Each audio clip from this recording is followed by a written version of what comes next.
হঠাৎ করে মনে হলো যে একটু বাইরে যাওয়া যায়, একটু স্টেক খাওয়া যায়, যেহেতু সামনে কুরবানি ঈদ। আমি আজকে এই ভিডিওটা পোস্ট করতেছি যাতে তোমরা দেখে বাসায় ট্রাই করো। হ্যাঁ, ঈদের পরে গরুর মাংস দিয়ে স্টেক বানাবা। তো আমি আজকে স্টেক আউটে চলে গেছি। তো এই যে দেখতে পারতেছো দুইটা গরুর শিং, তাই না? সুন্দর না? তারপর আমি এই জায়গায় লাল জুস অর্ডার করছি, অবশ্যই এটা স্ট্রবেরি জুস ছিল।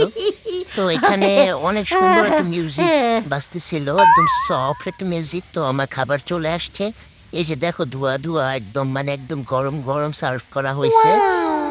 তো এখানে ছিল স্টেক, তো ম্যাশ পটেটো আর হলো ফ্রাইড রাইস। তারপরে এখানে আরেকটা অর্ডার করা হয়েছে। এখানে যে দেখো কত সুন্দর স্টেক, তারপরে রাইস, আর এখানে যে কি আসছিল জানো, মাশরুম আর কি কি জানো ছিল, ভাই আমার মনে নাই, খায়া ফেলছি তো ভুলে গেছি সব কিছু। এই যে দেখো এত সুন্দর লাগতেছে। আমি এই প্লেটার থেকে নিয়ে আমি ওই প্লেটার থেকে তারপরে আমি খাইতেছি। হ্যাঁ, আজকে এই পর্যন্ত, সবাই ভালো থাকবে, টাটা।